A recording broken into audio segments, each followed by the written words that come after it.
Assalamualaikum warahmatullahi wabarakatuh. We are from AS24581. Today we are going to present a video assignment for subject CMT581 Environmental Pollution, and the title of our video is about pond scum can release a paralyzing pollutant into the air. The group members in this group is Atira Sofia, Fauziatul Nadira, Naziatul Amira, and me, Nur Shakila Balkis. First, I will talk about cyanobacteria. Cyanobacteria is often mistakenly called as blue-green algae. Cyanobacteria is a bacteria that use sunlight to convert carbon dioxide into food, producing oxygen as a byproduct. And the purpose of this bacteria exists are to oxygenating the early Earth's atmosphere. Second, the cause and effect of cyanobacteria. Cyanobacteria caused by nutrient-rich and warm water conditions, such as those caused by fertilizer runoff, increased fertilizer use, and climate warming, which means when fertilizers run off from farms into bodies of water, they provide excess nutrients, particularly nitrogen and phosphorus, which cyanobacteria utilize to grow rapidly. Thus, it leads to the formation of large cyanobacteria blooms, where cyanobacteria rapidly multiply, forming blooms that appear as scum, form mats or pen-like layers on the water surface, which have become more common. And these blooms can release toxins that contaminate the air and pose health risks. Next, I will pass this presentation to Atira. Now, let's move on to anectoxin A, which is ATX. It is a natural poison made by cyanobacteria.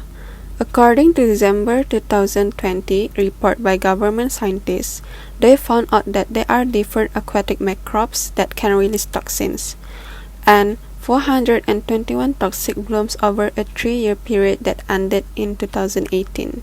Moreover, there are 30 of water samples that had been identified to contain anectoxin A, and this anectoxin A can poison pond water.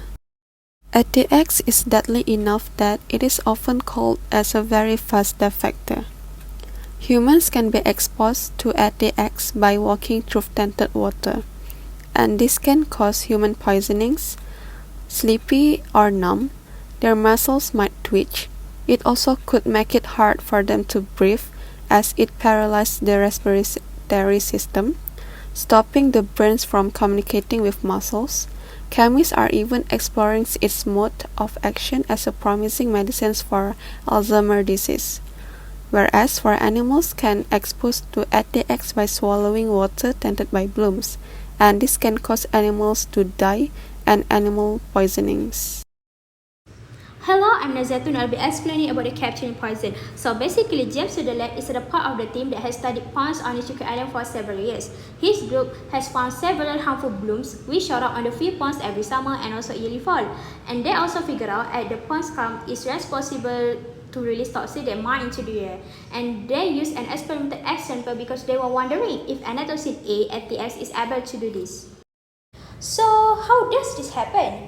They suspected the windy and the rainy dress offered ATX the best chance of entering the air. The sunlight quickly breaks down the droplets of ATX in the air, which caused the toxin difficult to be captured. They placed their sampler on the shore of the small pond during the bloom of the pond scum, and later they analyzed what their sampler had collected in its filter. ATX turned up in the sample on one day, and students tested a dense fog occurred, which might be the reason as of why it kept ATX from breaking down. The next part is ATX issues. On 1st April 2021, it was the first time that the capture of airborne ATX has been reported to Sutherland and his group in Lake and Reservoir Management. Next, airborne pollutant ATX. Sutherland says that it is worrisome that ATX is more of an airborne pollutant problem than was previously thought by them. Day by day, the worldwide increase in blooms of aquatic algae and bacteria. The seriousness of airborne toxins as a health risk should not be taken lightly. As we can hear from cyanobacteria expert who works for a consulting firm in Rancho Cordova, Calif, which is Alan Priest, that this case has been raised an important issue for the most part is near water with the high level of endotoxin. Next is the Nantucket team report. As we know, Nantucket team did not investigate on how ATX entered the air, and they also don't know how much must be breathed into second someone. As a result, they intended to continue studying the problems on how ATX can attack human health and environment. To conclude, the studies on the problem could be useful as the harmful algal blooms continue to increase day by day. That's all from us for the article on pond scum can release a paralyzing pollutant into the air. Thank you.